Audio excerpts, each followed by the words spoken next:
우리가요, 혹시 독수리를 아시나요? 나는 독수리를 본 적이 있다. 없으세요? 아쉽군요. 저도 없어요. 독수리를 보기가 참 쉽지가 않죠. 우리 같은 한국에서 살아가는 우리에게는. 자, 그런데 그래서 우리가 독수리 제가 사진을 가져왔어요. 짜잔! 독수리요. 꽤 좀 잘생기지 않았나요? 독수리가 좀 잘생겼어요. 독수리의 별명이 그래서 뭐래요, 지금 보니까? 하늘의 제왕. 네, 하늘의 제왕이래요. 독수리는 하늘의 제왕이라고 불리우는 만큼 어떠한 상황, 최악의 여건 속에서도 엄청나게 비상을 잘하는, 잘 날아다니는 그런 새라고 합니다. 그런데 제가 한 이야기를 들었는데요. 조류학자들이 이렇게 얘기한대요. 독수리가 어떠한 상황 속에서도 잘 비상하고 자기의 날개를 가지고 잘 날아간다라고 하는 것은 오해래요. 오해. 왜 오해인가 한번 봤더니 독수리가 날개가 지금 대충 몇 미터 정도 될 것 같으세요? 그냥 펜을 버려야겠어요.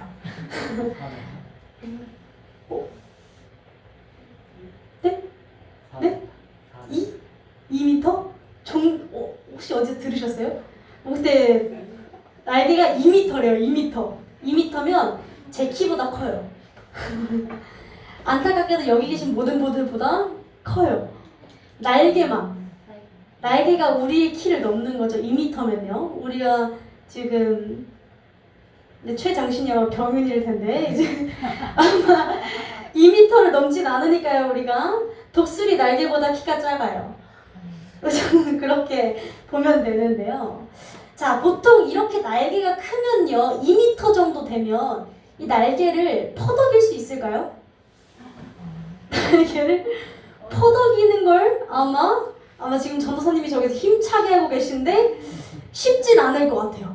날개가 요만하면 이렇게 하면 되잖아요. 참새처럼. 근데 독수리는 워낙에 커서 뭐 이렇게 하지 않은 이상 사실 그렇게 쉬울 것 같지는 않아요. 자, 그러면 이 독수리는 저렇게 큰 날개를 가지고 어떻게 그렇게 잘 날 수 있을까요? 성경에서는요, 우리 독수리 하면 유명한 성경 구절이 하나 있어요. 독수리처럼 날개치는, 그쵸? 독수리처럼 날개치는 뭔 것 같은데 기억은 안 나고, 이사야서 40장입니다. 오직 여호와를 앙망하는 자는 독수리가 날개치듯 올라가는 것과 같으리니, 이게 성경 말씀이에요. 근데 성경에 보면요, 독수리가 날개를 치고 올라간다 라고 말하니까 날개를 이렇게 치면서 올라갈 것 같잖아요. 근데 이게 영어 성경이랑 원어 성경으로 보면요, 자꾸 영어 안 쓴다 했는데 지금 영어를 또 쓰게 되네요. soar라고 해요. 이건 발음을 좀 연습해 왔어요, 제가. 이게 무슨 뜻이냐면, 어떤 뜻이에요, 혹시? 역시 약간 좀 토익 공부를 좀 해보신 분들이 많이 하는데, 이게 날개를 퍼덕이고 날아가는 게 아니라 활공하다라고 해요. 활공하다. 활공하다는 게 뭔지 아세요? 우리 한번 사진 보여줄게요. 패러글라이딩. 패러글라이딩 같은 애들이 활공하는 거예요. 패러글라이딩은 저기 있는 날개를 제가 퍼덕이면서 날아가나요? 그렇지 않죠? 패러글라이딩 타보신 분? 아쉽게도 없으시군요. 전 무서워서 못해요, 저거. 근데 쟤는 어떻게 날아가냐면 바람을 타고 그 기류의 흐르는 방향대로 그냥 떠다니는 거예요. 그게 활공이라고 해요. 자력으로 나는 것이 아니라 바람의 힘을 힘입어서 나는 것. 독수리가 이렇게 난다라는 거예요. 독수리는요, 그래서 어떻게 하냐면 자력으로 내 힘으로 나는 것이 아니라요, 바람과 기류에 의해서 날아요. 그래서 독수리에게 가장 중요한 건 뭘까요? 바람이 어떻게 부느냐. 독수리는요, 스스로 본능적으로 알아요. 내가 퍼덕이면서 날아갈 그게 못 된다는 걸. 그래서 독수리는 어떻게 하냐면요, 늘상 우리 목사님이 예전에 설교하셨어요. 뛰어내린다고. 그쵸? 기억나죠? 왜 뛰어내릴까요? 뛰어내리면 낮은 지류에서 바람이 확 올라오거든요. 그 바람에 자기 몸을 던지는 거예요. 그래서 날개를 그 바람에 맡겨서 날아다니는 거죠. 약간 좀 무슨 느낌인지 알겠죠? 그런 새예요. 참새는 그래서 보통 참새는 어떻게 날아요? 죽어라 자기 힘으로 날아요. 그래서 참새는 비 오거나 비바람이 몰아치면 못 날아요. 왜? 자력으로 해봤자 자기 힘으로 해봤자 비바람이 더 세니까요. 근데 독수리는 비바람이 불면 더 강해져요. 왜? 바람이 더 세잖아요. 그냥 아주 그냥 난리가 나는 거예요. 막 하게 날아다니는 거예요. 독수리는. 그래서 어쩌면 이 독수리가 가장 강하다라고도 불리는 것 같아요. 오늘 본문 속에서 보면요, 이스라엘 백성들의 여정이 나와요. 이스라엘 백성들이 애굽에서 탈출해서 광야로 걸어가는 여정의 삶이 나오는데요. 이때 이스라엘 백성들, 하나님의 백성들의 여정은요, 참새처럼 자신의 힘으로 막 날아가는 게 아니라 독수리처럼 활공하듯이 하나님께 의지하면서 나아간다는 것을 우리는 볼 수 있어요. 우리 오늘 본문 17절을 한번 봐볼게요. 우리 17절 함께 읽지 말고 제가 읽겠습니다. 바로가 백성을 보낸 후에 블레셋 사람의 땅의 길은 가까울지라도 하나님의 그들을 그 길로 인도하지 아니하셨으니 라고 해요. 이스라엘 백성들이 애굽에 막 뛰쳐나왔어요. 그렇죠? 지난주에 보니까 뛰쳐나왔는데 이스라엘 백성들에게는 두 가지 길이 있었어요. 첫 번째는요, 해안도로, 무역로예요. 무역로. 그 길은요, 블레셋 사람들이 사는 길이었어요. 대신 그 길로 가면 가나안까지 열흘이면 가요. 열흘. 무역로니까요. 빠를 수밖에 없죠. 해안가를 타고 이렇게 쭉 가니까 평지밖에 없고요. 광야 이런 거 없어요. 간편하게 갈 수 있어요. 지름길이죠. 그리고 또 한 가지의 길은요, 우리가 익히 들어서 아는 광야를 거쳐서 쭉 우회해서 돌아가는 길이에요. 이 길은 어느 정도 걸리게요? 보니까 한 40년 걸렸어요. 그렇죠? 네, 맞아요. 40년 걸렸어요. 만약에 우리 성도님들에게 자, 두 가지 길을 드릴게요. 첫 번째 길로 가시겠습니까? 두 번째 길로 가시겠습니까? 를 묻는다면 어떤 길로 가시겠어요? 네, 그렇죠. 첫 번째 길. 생각할 게 뭐 있나요? 우리 한국인들 빨리빨리의 민족이잖아요. 하루라도 늦어지면 버틸 수 없어요. 우리는 그 열흘도 안 자고 간다고 할 거예요, 아마. 자, 그런데 우리 생각은 이런데요. 하나님의 생각은 그렇지 않았다는 거예요. 하나님은요, 오늘 본문에 보니까 뭐라고 말씀하세요? 하나님이 그들을 그 길로 인도하지 않았대요. 우리가 때때로 보면요, 우리는 하나님께 이렇게 얘기할 때가 많아요. 하나님, 내 인생에 탄탄대로를 주세요. 하나님, 내 인생에 지름길을 주세요. 하나님에게 성공 방정식을 달라고 요구할 때가 너무나 많아요. 그러나 하나님의 생각은 우리의 생각과 다를 때가 더 많은 것 같아요. 근데 우리가 하나님이 왜 이 길을 가지 않게끔 하셨나를 봤더니 왜 두 번째 길로 가게 하셨대요? 우리 17절에 예. 보셨죠? 네, 하나님이 그 길을 가게 되면요, 백성이 전쟁해서 애굽으로 다시 돌아갈까 두려워했대요. 두려워하진 않았고 그랬대요. 이 당시에요, 이스라엘 백성들이 애굽에서 나오기 전에 뭐 했게요? 노예 생활 하면서 뭐 했죠? 맨날? 네, 벽돌 굽는 거. 그러니까 이스라엘 백성들이 지금 할 줄 아는 건 단 하나예요. 벽돌 굽는 거. 근데 첫 번째 길, 열흘이면 가는 그 길을 가게 되면요, 어떻게 되냐면 그곳에 가는 길에는 블레셋 사람들이 살아요. 블레셋 사람들은요, 온갖 철제 기구와 무기들을 장착하고 있는 사람들이에요. 그런 사람들이기 때문에 이스라엘에서는 맨 벽돌만 굽다가 벽돌 던져서 싸울 거 아니잖아요. 그렇죠?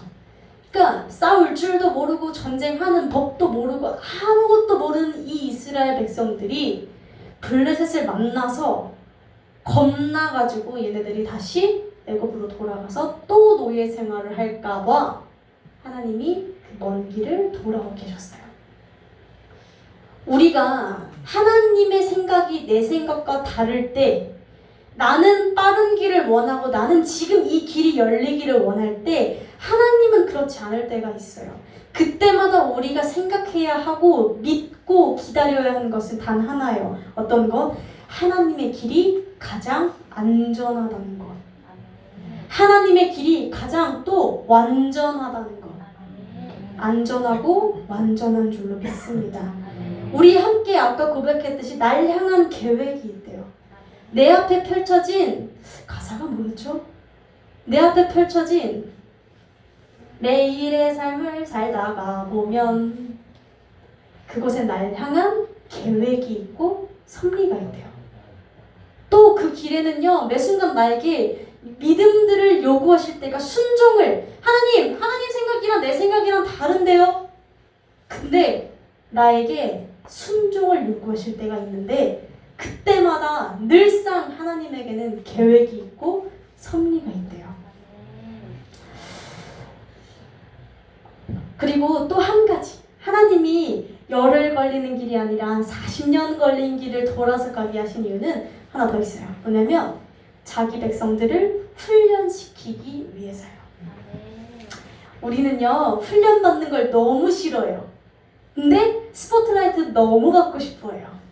제가 딱 그래요. 요령 피우는 걸 좋아하고 잔머리 쓰는 걸 좋아해요. 근데 우리는 훈련받는 걸 싫어하고 때로는 스포트라이트 받는 걸 너무 좋아하지만 쭉 살아가다 보면 우리가 경험하게 되고 알게 되는 것들이 있어요. 무엇이냐면 광야를 지나야만 보게 되는 영광이 있다는 거예요. 광야의 삶을 거쳐야만 내가 깨닫게 되는 것들이 있다는 거예요. 광야의 시간들을 거쳐야만 내가 깨닫고 성장하고 성숙해질 수 있다라는 걸 우리는 기억해야 돼요. 고맙습니다. 우리가 성경을 보면 사울 왕과 다윗 왕이 나와요. 이 왕은 대체적으로 비교해서 많이 봐요. 사울 왕은요, 굉장히 인품이 훌륭한 사람이었어요. 이 시대의 훈남, 이 시대의 남주역이었어요. 키도 컸대요. 남주역 원래 모델이었다 그죠? 그죠? 얘도 키 컸대요. 사울도. 인품도 훌륭하고 나름의 정치적인 수단도 뚜렷한 사람이에요. 이 사람은. 그런데 이 사울은 금방 얼마 가지 못해서 이 왕의 자리를 내려놓게 됐어요. 왜? 사울 왕에게는 훈련의 시간이 없었거든요. 다윗 왕을 볼게요. 다윗 왕은요, 맨 집에서 제일 작고 작은 자였어요. 아무도 인정하지 않던 자였어요. 근데 이 사람을 하나님이 왕의 자리까지 세우시기까지 몇십 년을 하나님은 훈련시키세요. 그랬을 때 다윗은 크고 작은 어려움이 몰아쳐도 굳세게 담대하게 버텨낼 수 있었어요. 왜? 훈련의 시간들이 있었으니까요. 그리고 우리가 두 번째로 조금 보고자 하는 것은요, 우리가 이 광야의 길을 걸어갈 때 우리는 반드시 약속을 짊어지고 걸어가야 한다는 거예요.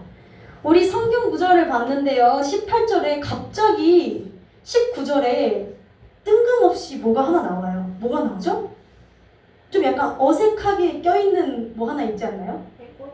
네, 해골. 해골이라 돼 있어요. 개역 한글에. 해골. 네, 해골이란 말은 좀 그런데 유골이죠. 유골. 요셉의 유골. 갑자기 막 뛰쳐나오는데 요셉의 유골을 지고 나오는 거예요. 좀 이상하지 않나요? 그거 왜 지고 나왔을까요? 왜 지고 나왔냐면 요셉이 유언으로 남겼거든요. 야, 너네 출애굽할 때 내가 죽어서 뼈만 있더라도 내 뼈 가지고 가주라. 얘들아, 나도 가나안 가고 싶어. 내가 죽어서라도 가나안 갈 테니까 내 뼈 좀 지고 가줘. 너네 언젠간 반드시 출애굽해서 가나안으로 갈 텐데 그때 내 뼈 좀 가지고 가줘. 내 유골 좀. 이렇게 유언을 했거든요. 근데 우리가 여기서 이게 굉장히 중요하다라는 걸 알아야 돼요. 요셉은요, 그 애굽 땅에서 어떤 위치에 있었게요? 예, 뭐 지금 뭐 웅성웅성 총리만 이렇게 들린 것 같아요. 뭐라고요? 총리. 총리. 지금으로 말하면 어느 정도 될까요? 우리나라로 말하면? 네, 좀 크게 얘기해 주시겠어요? 예, 국무총리인 것 같아요. 대통령은 아닌 것 같고요. 국무총리. 그 정도면 어마어마한 거죠, 사실.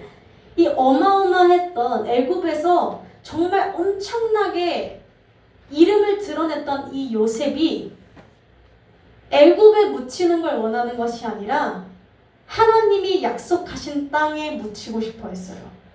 그 말인즉슨 요셉은 어떤 약속을 붙들고 있었냐면요, 나의 정체성은 이 세상이 아니라 하나님이 약속하신 저 땅에 있어 라는 것을, 그 약속을 기억하고 살았던 사람이었어요. 우리는요, 약속을 짊어지고 나아가는 삶이 돼야 돼요. 우리가 가야 할 곳이 지금은 여기서 살고 있고 지금은 우리가 이 땅에서 삶을 살아가고 있지만 우리의 정체성은, 나의 정체성은 이곳에서 머무르지 않고 하나님 나라의 성도의 삶으로 마침내 우리가 도착할 도착지가 있다라는 것을, 그 약속을 우리는 기억하고 살아야 하는 줄로 믿습니다. 마지막으로는요, 우리 마지막에 좀 중요한 게 뭐 있을 것 같아요? 우리 21절 22절에 예, 불기둥과 구름기둥이 조금 중요할 것 같아 보여요. 이스라엘 백성들은요, 이 약속을 지고 광야를 걸어갈 때 하나님이 임재를 뭐로 표현하셨어요? 불기둥과 구름기둥으로 표현하셨어요. 하나님은요, 다시 말해 불기둥과 구름기둥으로 이스라엘 백성들에 대한 사랑을 표현하셨다는 거예요. 근데 우리가 지금에서 이렇게 생각하면 불기둥 어때 보여요? 좀 약간 멋있어 보이지 않나요? 불기둥, 구름기둥, 약간 좀 CG 같을 것 같기도 하고요. 근데 이 당시 이스라엘 백성들에게 불기둥, 구름기둥은요, 추상적인 게 아니었어요. 그냥 멋진 기적이 아니었어요. 그럴듯한 것들이 아니었어요. 이 당시 이스라엘 백성들은 사막에서 살았어요. 사막은요, 하루에도 온도가 저 끝을 찍었다가 저 영하 밑바닥으로 떨어지는 곳이에요. 일교차가 엄청난 곳이에요. 그렇기 때문에 이스라엘 백성들에게 있어서 불기둥과 구름기둥은요, 실제적으로 그날 반드시 있어야만 하는 도움이었고 필요한 것들이었어요. 당장 오늘 하루 버텨내기 위한 실제적인 공급이었다는 거예요. 우리가 주기도문 외울 때 하나님께 양식 구할 때 뭐라고 구하죠? 일용할 양식을 주옵시고. 우리는요, 오늘 하루의 실제적인 공급을 하나님께 맡기는 거예요. 네, 우리는 주기도문은 일용할 양식을 일용할 양식, 오늘 사용할 양식이에요. 그렇죠? 를 주옵시고 이렇게 기도하면서 우리가 정작 마음속에서 바라는 건 뭐예요? 한 10년치 주십시오. 한 20년치 해가지고 내가 이거 불려가지고 어떻게 해가지고 아파트를 모으고 이렇게 하겠습니다. 근데 우리가 구해야 하는 건 먼 미래, 기적적인 것들이 아니라 일단 오늘 하루의 것, 오늘 하루의 은혜를 하나님 앞에 구해야 하는 줄로 믿습니다. 우리는요, 오늘 하루의 당장의 삶을 하나님 앞에서 살아가는 거예요. 코람데오, 하나님 앞에서. 혹시 이거 아세요? 저글링? 해보신 적 있어요? 뭐 안 해봤어요? 언제 한번 해봐야겠네요. 잘하시는 분 혹시 없으세요? 없으세요? 없으시면 제가 또 아는 척을 좀 하겠습니다. 저는 참고로 저글링을 진짜 못해요. 그게 예전에 수행평가 있었거든요. 저 학창 시절 때. 그것만 빵점이었어요. 어렵더라고요, 이 저글링이. 근데 보통 이게 저글링을 할 때 보통 사람들이 어디서 놓치냐면요. 이렇게 한번 이렇게 하다 보면요. 우리가 한 2개는 그래도 하죠. 그렇죠? 한 2개는 하는데 3개 정도 하면 우리가 어디서 놓치냐면 이걸 던지고 받고 던지고 받고 하는 거잖아요. 그렇죠? 우리가 이게 받는 거를 찾게 돼요. 받는 거. 그러니까 뭐 던질만한 거 없을까요? 던지면 다 으스러질 것 같이 생긴 것밖에 없네요. 아쉽네요. 이게 좀 보여드려야 좋은데. 혹시 저 종이컵 2개만 가져다 주시겠어요?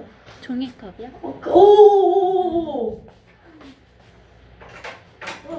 저 3개는 진짜 못해요. 3개는 아예 할 줄도 모르고 이게 이렇게 하잖아요, 그렇죠? 이거 잘하신다. 2개도 못하네요? 2개도 못하네요? 이게 하는데 아유 고마워요. 우리가 이거를 던지고 받고 이 순간이 이루어져야 돼요. 근데 우리가 이거를 못하게 되는 이유가 뭐냐면요. 우리는 본능적으로 던지는 거는 그냥 대충 던져요. 그리고 받는 걸 막 이렇게 받으려다 보니까 자세가 흐트러져서 놓친대요. 그래서 저글링 전문가가 얘기해 준 거예요. 저글링 전문가가 그래서 하는 말이 뭐냐면 연습해야 되는 건 받는 연습이 아니라 던지는 연습을 해야 된대요. 이 던지는 자세가 잘 잡히잖아요. 받는 건 그냥 받아진대요. 우리가 이 저글링을 한번 우리의 삶에 빗대서 생각해 볼게요. 우리는 던지는 게 중요해요. 이 자세가 중요해야 받는 건 따라온단 말이에요. 근데 우리는 하나님께 항상 뭘 요구하냐면 받을, 떨어질 복들만을 요구해요. 당장 오늘의 자세가 흐트러졌는데 받기만 하면 된대요. 근데 자세가 흐트러지잖아요. 자세가 흐트러지는 순간 이게 어디로 나갈까요? 못 받아요, 절대. 우리에게 있어서 가장 중요한 건 신앙에서 태도와 자세예요. 받을 복은 자세가 갖춰졌을 때 마땅히 손에 안착되게 되어 있어요. 우리가 그래서 우리가 정말 중요한 것은요. 오늘 하루의 삶에서 믿음으로 또한 순종으로 살아내는 것. 그것이 이루어졌을 때 하나님은 하나님의 때가 되시면 반드시 이룰 것을 이루시는 줄로 믿습니다. 우리가 오늘 기억해야 할 것은 하나님의 길은 선하시다는 것. 지금 당장 내 눈앞에 길이 막혀 보이고 안 될 것 같아 보이고 길이 보이지 않아서 막막해 보인다 할지라도 그 가운데에서 하나님은 여전히 좋으신 분이시고 여전히 선하시다는 것. 그리고 그 하나님이 나를 반드시 나의 인생에 대한 계획을 이미 세워두셨다는 그 약속, 그 약속을 붙드는 삶. 그리고 마지막으로는 그의 합당한 순종과 믿음으로 오늘의 하루를 살아내며 하루의 은혜를 구하는 모습이 되어야 할 줄로 믿습니다. 이러한 것들이 이루어질 때 우리는 우리의 삶에 하나님께서 하나님표 계획을 따라 살아갈 수 있는 줄로 믿습니다.